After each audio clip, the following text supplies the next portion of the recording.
ఆ రోజు బాగా చీకటి పడింది. ఆకాశమంతా నల్లగా మారిపోయింది. అప్పుడే ఆ ఊర్లో ఉన్న వీధి కుక్కలన్నీ దేన్నో చూసి భయంకరంగా అరుస్తూ ఉన్నాయి. ఎవరో గజ్జలు కట్టుకొని గల్ గల్ అంటూ శబ్దాలు చేస్తూ ఆ ఊర్లోకి వస్తున్నారు.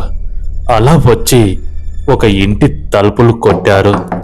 అమాయకంగా ఆ ఇల్లు తలుపులు తీసిన వెంటనే ఆ ముందల ఉన్న రూపాన్ని చూసి వాళ్ళు ఒక్కసారిగా రక్తం కక్కుకొని చచ్చారు. ఈరోజు ఇలాంటి కథ ఆధారంగా మీ అందరి కోసం ఒక మంచి స్టోరీతో అయితే వచ్చాను. చాలా భయంకరంగా ఉంటుంది. చివరిదాకా మీరు ఎక్కడ స్కిప్ చేయకుండా చూడండి. నిజంగా చెప్తున్నా, చాలా భయపడతారు. ఆ ఊరి పేరు రాయపురం. రాయపురం విలేజ్లో గిరిజ అని ఒక అమ్మాయి ఉంటుంది. గిరిజ చాలా అందమైన అమ్మాయి. కానీ ఆ అందానికి దేవుడు ఒక లోపం ఇచ్చాడు. ఎలాంటి మొగోడైనా సరే గిరిజను చూసి ప్రేమించకుండా ఉండలేడు.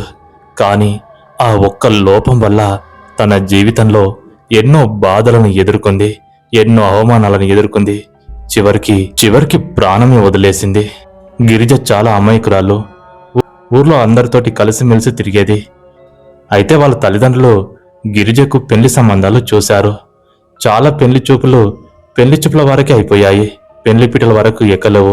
ఎందుకంటే అమ్మాయిని నచ్చుకుంటారు. నచ్చుకున్న తర్వాత ఇంటికి వెళ్ళి ఆలోచిస్తారు. తనకి ఏదో లోపం ఉందని వీళ్ళతో డిస్కషన్ చేసిన తర్వాత ఆ సంబంధాలన్నీ రిజెక్ట్ చేస్తారు. అప్పుడు ఆ అవమానాలు గిరిజకు చాలా మనోవేదనకు గురి చేశాయి. గిరిజ ఎడమ చెంపకు ఒక పెద్ద పుట్టుమచ్చ లాంటిది మచ్చ ఉంటుంది. ఆ మచ్చ కారణంగానే చాలా వరకు ఎంత అందంగా ఉన్నా దానివల్ల ఏదో దోషం ఉంటుంది, ఆ అమ్మాయిని చేసుకుంటే చనిపోతారని వీళ్ళు చెప్పడంతో సంబంధాలు క్యాన్సిల్ చేసుకునేవాళ్ళు. కొంతమంది మంచి మనసుతోటి సంబంధాలను ఓకే చేసుకొని చివరి వరకు పెళ్లి కాడికి వెళ్ళాక కూడా వాళ్ళు కూడా సంబంధాలని వద్దనుకునేవాళ్ళు. ఇలా గిరిజకు ఒక 10 సంబంధాలు క్యాన్సిల్ అయ్యాయి. ఇంకా ఆ అవమానంతో గిరిజ ఇంట్లో ఎప్పుడు కూడా పెళ్లి గురించి తీయొద్దని అనేది. పెళ్లి చేసుకోవడం నాకు ఇష్టం లేదు నాన్న అంటూ తల్లిదండ్రులతో కూడా అనేది. కానీ వాళ్ళు ఏం సమాధానం చెప్పలేక సైలెంట్గా ఉండేవాళ్ళు. ఇంకా గిరిజకు అలా 10 సంబంధాలు క్యాన్సిల్ అవ్వడంతో గిరిజ నష్టజాతకురాలు. దాని ముఖం చూస్తే అరిష్టం. దాని వెంటే తిరిగితే మిగతా వాళ్ళకు కూడా పెళ్లిళ్ళు కావని ఊర్లో వాళ్ళు గిరిజని ఎత్తిపోసుకునేవాళ్ళు. ఊరు వీధిలో కనబడితే చాలు ఎవరో ఒకరు సూటుపోటి మాటలతోటి గిరిజను బాధ పెట్టేవాళ్ళు. గిరిజ ఈ అవమానాన్ని బాధలు భరించి ఎవరిని ఏమనకుండా ఇంట్లో ఒంటరి కూర్చొని ఏడ్చేది. ఇలా పుట్టడం నా తప్ప, దేవుడిచ్చినట్టు నేను పుట్టాను, ఆ మచ్చ ఉండడం నేను చేసుకున్నా తప్ప అంటూ అద్దంలో తన ముఖం తను చూసుకొని ఏడ్చేది. తల్లిదండ్రులు బాధపడకు తల్లి, అంతా దేవుడు చూసుకుంటాడు అని ఎంత ధైర్యం చెప్పినా కూడా తనకు మనసు ఆగట్లేదు. ప్రతిరోజు ఊర్లో తిరుగుతుంటే అవమానాలు, బాధలు. ఇంకా కొంతమంది అయితే ఆ గిరిజ దోస్తులు కూడా తన వెనకాల తిరిగితే అక్కడి నుంచి తీసుకెళ్లేవాళ్ళు. మీకేం పని బాట అవే, ఎవరు వెంట పడితే వాళ్ళ వెంట తిరుగుతారు.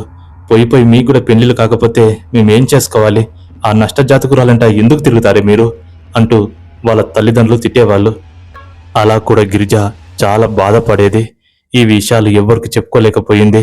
మళ్ళీ పెళ్లి సంబంధాలు చూస్తామంటే గిరిజకు చాలా కోపం వచ్చేది. ఇంట్లో వస్తువులన్నీ ఎత్తేసేది. బాగా పిచ్చి పిచ్చిగా ప్రవర్తించేది. ఇలా ఊరు జనాలు అంటున్న ఆ సూటిపోటి మాటలను భరించలేక ఒకరోజు అర్ధరాత్రి, ఆ రోజు అమావాస్య, ఇంట్లో అందరూ పడుకోవడాన్ని చూసిన గిరిజ కిచెన్ రూమ్లోకి వెళ్ళి కిరోసిన్ తీసుకొని మొత్తం పోసుకుంటుంది. అలా కిరోసిన్ పోసుకొని అగ్గిపెట్టె తీసుకొని వెలిగించుకొని ఒక్కసారిగా పెద్ద మంటలతోటి గట్టి అరుస్తూ వీధిలోకి పరిగెడుతుంది. ఆ అరుపులను విన్న తల్లిదండ్రులు బయటికి వస్తే తన కూతురు కాలి బూడిదవుతుంది. ఆ అరుపులు ఆకాశానికి తాకాయి. ఆ మంటలు ఎగిసి పడుతున్నాయి.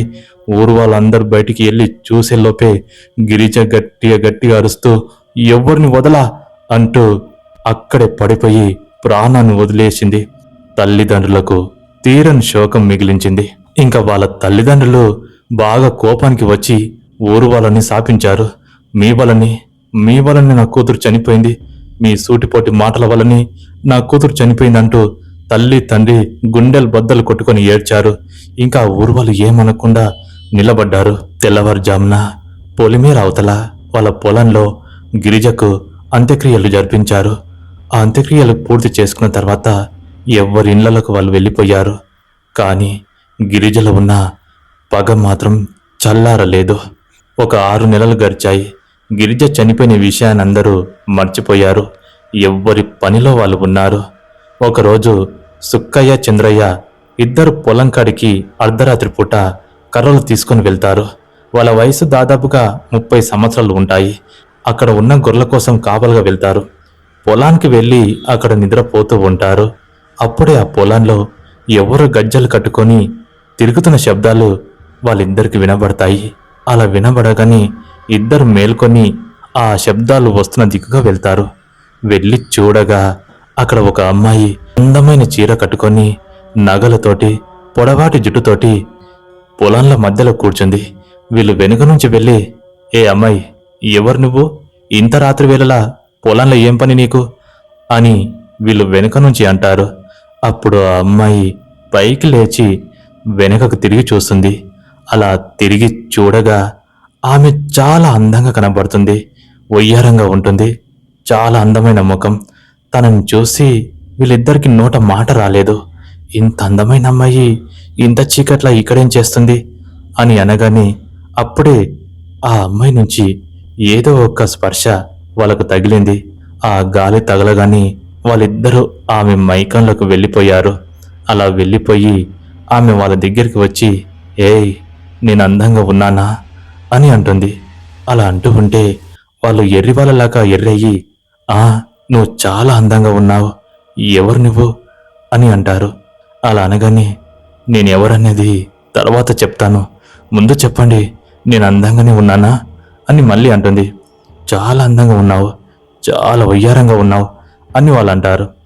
అప్పుడే ఆకాశంలో పెద్ద మెరుపులాగా వస్తుంది. అలా మెరుపులాగా రావడంతో ఇప్పుడు ఆ అమ్మాయి ఒక్కసారిగా రూపాన్ని మార్చుకుంటుంది. ఇప్పుడు ఆమె గిరిజలాగా మారిపోయి ముఖమంతా కాలిపోయి భయంకరంగా ఉంటుంది. ఆ రూపాన్ని చూసిన వాళ్ళిద్దరూ గట్టిగా అరుస్తారు, వెనుకకు జరుగుతారు. ఇప్పుడు అందంగా ఉన్నానా అని అరుస్తుంది. అలా అంటూ ఉండగా వాళ్ళకు నోట మాట రాలేదు. గిరిజా, నువ్వా? దయ్యం అని భయపడతారు. చెప్పండిరా, ఇప్పుడు అందంగా ఉన్నానా లేదా? లేకపోతే మిమ్మల్ని వదిలేయను. మర్యాదగా చెప్పండి, అందంగా ఉన్నానా లేదా అంటూ ఒక రకంగా అంటుంది. వీళ్ళకు కాలు చేతులు వణుకుతున్నాయి. ఏ సమాధానం చెప్తే ఏం చేస్తున్నాను భయంతో, నువ్వు నువ్వు చాలా అందంగా ఉన్నావు అంటూ భయపడుతూ అంటారు. మరి నేను అందంగా ఉంటే నాకు పెళ్ళెందుకు కాలేదురా? ఈ ఊరు వాళ్ళు నన్ను ఎందుకు ఆరిపోసుకున్నారా అంటూ భయంకరంగా అరిచింది. అలా అరిచి వాళ్ళ పైన పడి వాళ్ళ కుతికలు పిసికి చంపేసింది. వాళ్ళు ఎలా చనిపోయారో కూడా ఉదయం పూట ఎవ్వరికి అర్థం కాదు. అనుమానాస్పదంగా చనిపోయి ఉంటారు. ఇంకా గిరిజ దయ్యమైందని ఎవరికి కూడా తెలియదు. ఇంకా అప్పటి నుంచి ప్రతి అమావాస్యకు పౌర్ణానికి ఆ ఊర్లో ఎవరు గజ్జలు కట్టుకొని ఏడుస్తూ తిరుగుతూ ఉంటారో. అలా తిరుగుతూ ఎవరింటి ముంగలైనా ఆ చప్పుడు ఆగిపోతే ఆ ఇంటి తలుపులు శబ్దాలు వస్తాయి. ఎవరైనా ఆ ఇంటి తలుపులు తెరిచి చూశారంటే అయిపోయా, అక్కడికక్కడే రక్తం కక్కుకొని చస్తారు. ఇలా వరుసగా అమావాస్యకు పౌర్ణానికి మరణాలు జరుగుతూ ఉన్నాయి. గిరిజ దయ్యమైన విషయం ఇంకా ఎవ్వరు కనిపెట్టలేకపోయారు. ఊరు వాళ్ళలో భయం మొదలైంది. రాత్రిపూట బయటికి తిరగాలంటే కూడా భయపడతారు. ఒంటేలకు పోవాలని కూడా కడుపు పట్టుకొని ఇంట్లోనే ఉంటారు. అంతటి భయాన్ని గిరిజ పుట్టించింది. ప్రతి అమావాస్యకు పౌర్ణానికి ఆ ఊర్లో ఇలాగే శబ్దాలు వస్తాయి. ఎవరివైనా తలుపులు మోగితే వాళ్ళు వెంట ముందు ఆలోచించకుండా తలుపులు తీస్తే వాళ్ళు అక్కడికక్కడికి చనిపోయేవాళ్ళు. ఊరును వల్లకాడు చేస్తుంది. ఊరు వాళ్ళకి ఏం అర్థం కావట్లేదు. ఆ ఏడుపులు, ఆ శబ్దాలు తప్ప ఆ రూపాన్ని చూడలేకపోతున్నారు. భయంతో తలుపులు తీస్తలేరు. చూస్తూ ఉండగానే ఊర్లో పచ్చని చెట్లు కూడా ఎండిపోతున్నాయి. పశువులు రక్తం కక్కుకొని చనిపోతున్నాయి. ఊరు వీధుల్లో రక్తపు చుక్కలు, ప్రతి గోడపైన రక్తంతో అద్దుకున్న చేతి గుర్తులు ఇవన్నీ కనబడుతూ ఉన్నాయి. ఇదంతా అరిష్టమని ఊరు జనాలు నమ్ముతున్నారు. వరుసగా మరణాలు జరుగుతున్నాయి.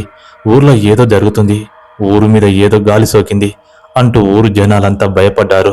ఒకరోజు కొంతమంది ఊర్లో ఏం జరుగుతుందో అని తెలుసుకోవడానికి ఊరు వీధిలో ఒక ఒక పాడుబడిన ఇంట్లో కిటికీల నుంచి తొంగి చూస్తారు. చూస్తూ ఉంటే సరిగా 1 గంట రాత్రి ఒక నల్లటి ఆకారం భయంకరంగా ఏడుస్తూ ఊరు వీధిలో వస్తూ ఉంది. ఆ ఆకారాన్ని చూసిన ఆ పాడుబడిన ఇంట్లో వాళ్ళు భయపడుతూ వణుకుతూ ఉంటారు.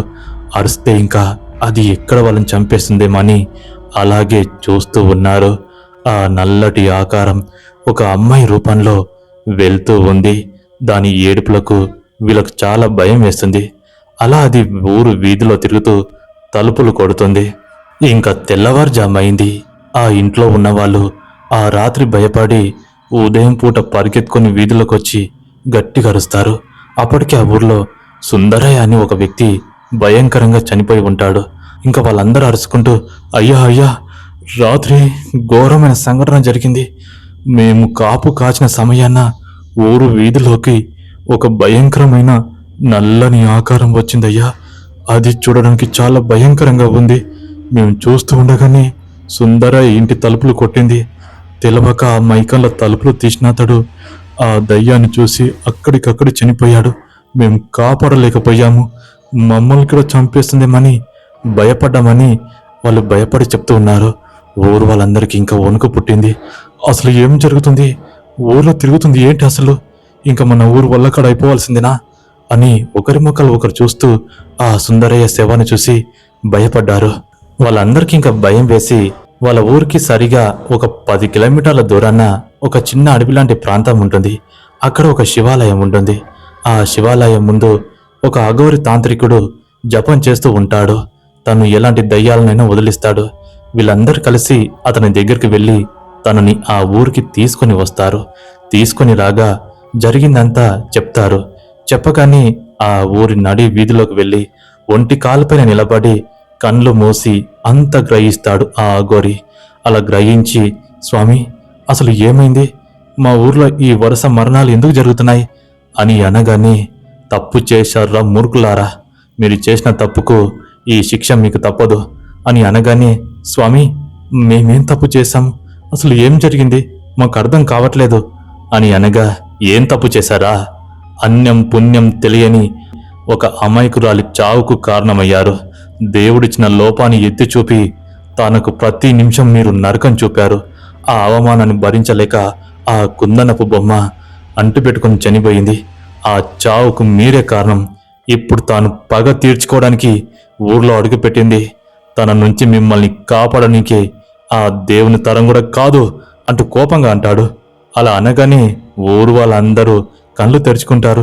స్వామి, మీరు అంటుంది అవును, మీరు ఆ అమ్మాయి చావుకు కారణమయ్యారు. ఇంకా ఈ ఊర్లో ఎవ్వరు పెళ్లిళ్ళు కానివ్వదు. పెళ్లిళ్ళు చేసుకోవాలన్నా వాళ్ళని చంపేస్తుంది, రక్తపాతం సృష్టిస్తుంది. ఆమె నుంచి ఈ ఊరిని కాపాడడం నా వల్ల కూడా కాదు అంటూ కోపంగా అంటాడు. స్వామి, మీరే అలా అంటే ఎలా? మేమేదైనా తప్పు చేస్తే ప్రాయచితం చేసుకుంటాం, కానీ ఊర్లో వరుస మరణాలు జరుగుతున్నాయి. ఊరు వల్లకాడ అవుతుంది. స్వామి, తెలియక చేసిన పొరపాటు, ఎలాగైనా ఆ దయ్యం నుంచి మమ్మల్ని కాపాడండి అంటూ కాలవేళ పడి వేడుకుంటారు. ఆ స్వామీజీ కనికరించి, లేవండి, అందరూ జాగ్రత్తగా వినండి. వచ్చే 3 అమావాస్యల వరకు ఎవ్వరు కూడా ఎలాంటి కార్యాలు చేయకూడదు. పెళ్లి సంబంధాలు గాని పెళ్లిళ్ళు గాని చేయకూడదు. ఇప్పటికే మీ ఊరిని వల్లకాడు చేసింది. ఈ 3 అమావాస్యల వరకు మీరు ఇంట్లో నుంచి బయటికి రావద్దు.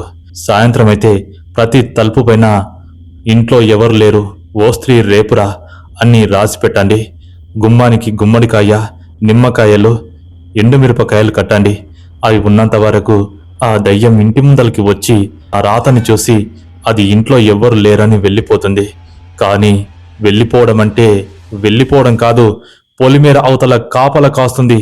ఊర్లోకి ఎవరైనా వస్తే వాళ్ళను కూడా వదలదు, చంపేస్తుంది. 3వ అమావాస్య రోజు ఆ దయ్యాన్ని ఆహ్వానం చేసి తన కోరికను తీర్చి తన ఆత్మకు శాంతి చేస్తేనే అది ఈ ఊరు నుంచి వెళ్ళిపోతుంది. ఆమెకు ఒక మట్టి బొమ్మతోటి పెళ్లి జరిపించాలి. అలా పెళ్లి జరిపిస్తే తను ఈ ఊరు నుంచి వెళ్ళిపోతుంది, తన ఆత్మకు శాంతి జరుగుతుంది. ఆ మట్టి బొమ్మకు పెళ్లి పిల్లగాడు ఎలాగైతే బట్టలు వేసుకుంటాడో అలాంటి బట్టలు వెయ్యాలి. ఆ బొమ్మ దాదాపుగా 5 అడుగుల పొడవు ఉండాలి. ఆ అమ్మాయి చీర, ఆ అమ్మాయి తల వెంట్రుకలు ఇంకా ఏవైనా ఆ ఇంట్లో ఉంటే అవన్నీ ఆ రోజు తీసుకొని పొలిమేర దగ్గర ఉన్న తన బొంద దగ్గరికి ఊరు వాళ్ళందరూ రావాలి. అక్కడే ఆ అమ్మాయి ఆత్మకు శాంతి చేపియాలి. లేకపోతే అది ఊరిపైన పడి అందరిని చంపేస్తుంది. అందుకోసమని ఈ 3 గడియలు మాత్రం మీరు ఊర్ల నుంచి బయటికి రావద్దు. ప్రతి తలుపు పైన ఆ రాత రాసిపెట్టి ఉండాలి. ఆ దయ్యము ఎవ్వరిని ఏమి చేయదు. 3వ అమావాస్య రోజు నేను చెప్పిన ఈ వస్తువులన్నీ మీరు సమకూర్చి పెట్టాలి. అప్పుడు నేను ఆ దయ్యానికి శాంతి చేసి ఊరు నుంచి పంపిస్తాను.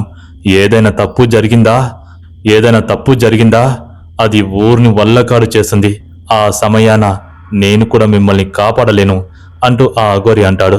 అలా అనగానే వాళ్ళంతా చేతులెత్తి దండం పెట్టి, స్వామి మీరు చెప్పినట్టు చేస్తాం, మమ్మల్ని కాపాడండి అంటూ మళ్ళీ కోరుకుంటారు.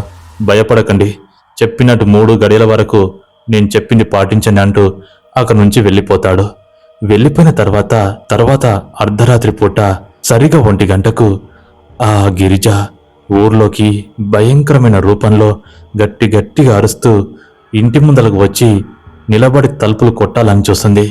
అలా తలుపులు కొట్టాలని చూసినప్పుడు దానిపైన ఓ స్త్రీ రేపురా అని రాసిపెట్టి ఉంటుంది. ఆ గుమ్మానికున్న ఆ గుమ్మడికాయ మిరపకాయలను చూసి కూడా అది ఏం అనలేక వెనుకకు తగ్గిపోతుంది. ఇలా చాలా రోజులు గడిచాయి. సరిగా 3వ అమావాస్య ఆ రోజు అఘోరి ఆ ఊర్లోకి వచ్చాడు. రాగానే ఊరు వాళ్ళతో అందరితో మాట్లాడాడు. అర్ధరాత్రి 12 గంటలకు గిరిజ సమాధి దగ్గర పూజలు చేయాలని చెప్తాడు. తన ఆత్మని శాంతింపజేయాలి. అన్ని సిద్ధం చేశారా అని అనగానే, స్వామి అన్ని సిద్ధం చేశాం అని ఆ గిరిజ దగ్గర ఉన్న గిరిజ పాత బట్టలు, ఆమె జుట్టు, ఇంకా ఆమె నగలు ఏవుంటే అవి తీసుకొచ్చారు. ఇంకా మట్టి బొమ్మని కూడా తయారు చేసి పెట్టారు. చీకటి పడుతూ ఉంది. ఊరు వాళ్ళందరూ కాగడాలు వెలిగించుకొని టార్చ్ లైట్లతోటి గిరిజ సమాధి దగ్గరికి వెళ్తున్నారు. గాలి ఓరుగా వస్తూ ఉంది. 12 కాకముందే ఆ గిరిజ సమాధి దగ్గర ఆ మట్టి బొమ్మను పెట్టి ఆ అఘోరి పూజలు మొదలు పెట్టాడు. ఇంకా అక్కడ ముగ్గులు గీశాడు. ఆ ముగ్గుల మధ్యలో దీపాలు పెట్టాడు. మంత్రాలు చదువుతూ ఉన్నాడు. ఊరు వాళ్ళందరూ ఆ అఘోరి వెనకాల దూరంగా నిలబడ్డారు. అలా మంత్రాలు చదువుతూ ఉంటే ఆ బొందల నుంచి గిరిజ బయటికి వస్తుంది. అలా బయటికి వచ్చి భయంకరంగా అరిచి ఆ అఘోరి ముందల నిలబడుతుంది. అప్పుడు ఆ అఘోరి ముంగల నిలబడగానే అఘోరి కళ్ళు తెరుస్తాడు. తెరిచి, చూడమ్మ గిరిజ, నువ్వు ఈ ఊరిపైన పగ తీర్చుకోవడం మంచిది కాదు. నీకు జరిగింది అన్యాయమే, నాకు తెలుసు. అలా అని అమాయకులైన వాళ్ళని అందరం చంపుతావా? ఒక్క ప్రాణం కోసం 100 ప్రాణాలు తీస్తావా అంటూ అఘోరి అంటాడు. అప్పుడు ఆ గిరిజ భయంకరమైన రూపంలో ఉండి ఆ ఊరు వాళ్ళందరి వైపు కోపంగా చూస్తుంది. వీళ్ళు ఊరు వాళ్ళ, వీళ్ళు నా మంచిని కోరిన వల్ల నేను బ్రతికున్నాగాని నరకం చూశాను. ఏ ఆడపిల్లకు ఇలాంటి భయంకరమైన చావు రావద్దు స్వామి. నన్ను ప్రతిసారి హింసించారు. నేను ఇలా పుట్టడం నా తప్ప, ఆ మచ్చ ఉండడం నేను చేసుకున్న తప్ప. దేవుడిచ్చిన లోపానికి వీళ్ళు దయ్యాలలా నా పైన పడ్డారు. లాస్ట్కు నన్నే దయ్యాన్గా చేశారు. వీళ్ళని వదలను స్వామి అంటూ అరుస్తూ ఉంది. అమ్మా, నా మాట విను, నీ ఆత్మకు శాంతి చేకూరుస్తాను. ఈ జన్మ కాకపోయినా మరొక జన్మల ఆ దేవుని దయ వల్ల నీకు అన్ని మంచి జరుగుతాయి అంటూ ఆ అఘోరి వేడుకుంటాడు. కాని గిరిజ శాంతించదు. స్వామి వద్దు, వీళ్ళని చంపేస్తా. ఈ ఊర్లో ఎవ్వరికి పెళ్లి కాకూడదు, అందరూ వల్లకాడ అవ్వాల్సిందే అంటూ అరుస్తూ ఉంటుంది. కానీ స్వామీజీ ఇంకా పైకి లేచి గట్టిగా మంత్రాలు చదువుతూ, తల్లి నా మాట విను అని తన దగ్గర ఉన్న విభూతిని చేసుకొని తన పైన పోస్తాడు. పోయగానే గిరిజ అనుకోకుండా కింద కూర్చుంటుంది. అప్పుడే ఆ ఊరు వాళ్ళకి చెప్తారు, ఆ మట్టి బొమ్మను తీసుకొచ్చి అక్కడ పెట్టండి అని అనగానే ఆ మట్టి బొమ్మను తీసుకొచ్చి గిరిజ పక్కన పెట్టారు. పెట్టగానే ఆ అఘోరి కూర్చొని మంత్రాలు చదువుతూ ఉన్నారు. ఉన్నట్టుండి గిరిజ ఆ పక్కన ఉన్న మట్టి బొమ్మను చూసి పెళ్లి పిల్లగాడు అనుకుంటుంది. అప్పుడు నవ్వుతూ, నాకు పెళ్లి జరుగుతుంది అంటూ సంతోషపడుతుంది. అవును గిరిజ, ఇతడి నీ భర్త, నీ పెళ్లి నేను చేస్తాను తల్లి అంటూ ఆ బొమ్మకు బట్టలను తొడిగించి ఆ తాలిబొట్టుని గిరిజ మెడలో వెయ్యగానే గిరిజకు నిజంగానే పెళ్ళైందని ఆ మట్టి బొమ్మను పట్టుకొని భయంకరంగా అరుస్తూ నవ్వుతూ ఉంది. ఆ బొమ్మని తన భర్త అనుకుంటుంది. ఊర్వాళ్ళందరూ ఆ సిచ్యువేషన్ చూసి కన్నీళ్లు పెట్టుకుంటున్నారు. అఘోరి కూడా వాళ్ళ వైపు చూసి కోపం అవుతూ ఉన్నాడు. ఇంకా ఆ అమాయకురాలైన గిరిజ ఆ మట్టి బొమ్మని భర్త అనుకొని, తల్లి ఇప్పటికైనా శాంతించావా అని అంటాడు. స్వామి శాంతించాను, నాకు పెళ్లి జరిగింది, నాకు భర్త ఉన్నాడు అంటూ ఆ బొమ్మను తీసుకొని ఆ స్వామీజీ వైపు చూసి ఆ బొందలోకి మాయమవుతుంది. అలా మాయం అవ్వగానే అక్కడంతా వాతావరణము ఒక్కసారిగా శాంతించింది. ఇంకా ఊరు వాళ్ళందరూ చేసిన తప్పుకు తలదించుకొని ఆ స్వామీజీతో మొరపెట్టుకుంటారు. చూడండి, ఇప్పటికైనా మీరు ఏ అమ్మాయిని చూసినా, ఎవరిని చూసినా లోపాలతోటి ఎగతాళి చేయకూడదు. దేవుడు ప్రతి ఒక్కరికి ఏదో ఒక లోపం ఇస్తాడు. ఆ లోపాన్ని అడ్డు పెట్టుకొని ప్రతి ఒక్కరిని హింసించడం అంటే చావుతో సమానం. ఎందుకంటే మన ఇంట్లో కూడా అలా జరగవచ్చు. ఇకపై తప్పులు చేశారో ఈసారి మిమ్మల్ని ఎవ్వరు కాపాడలేరు అంటూ కోపమయ్యి అక్కడి నుంచి వెళ్ళిపోతారు. ఆ రోజు నుంచి గిరిజకు గుర్తుగా ఆ బొంద దగ్గర ఒక రాయిని పెట్టి ఆ ఊరు వాళ్ళు తల దించుకొని సిగ్గు తెచ్చుకొని ఇంకా మంచి వాళ్ళలా బ్రతుకుతారు. అలా ఇంకా గిరిజ ఆత్మ శాంతించి ఆ ఊరు వాళ్ళపైన పగ తీర్చుకోకుండా వెళ్ళిపోతుంది. మొత్తానికి ఇలా ఈ స్టోరీ ముగిసింది. కానీ నిజం చెప్పాలంటే ప్రతి ఒక్కరిలో ఏదో ఒక లోపం ఉంటుంది. నేను అందంగా ఉన్నాను, అవతలవాడు అందంగా లేడు, వీడు ఇలా ఉన్నాడు, వాడు అలా ఉన్నాడు అంటూ లోపాలను ఎగతాళి చేసి మాట్లాడే ప్రతి ఒక్కరు కూడా ఏదో ఒక రోజు కుక్క చావు చేస్తారు. మరి ఈ స్టోరీ మీకెలా నచ్చిందో కామెంట్ సెక్షన్లో తెలియజేయండి. మరొక ఇంట్రెస్ట్ గల స్టోరీతో నేను మీ ముందుకు మళ్ళీ వస్తాను. అంతవరకు సెలవు. జై హింద్.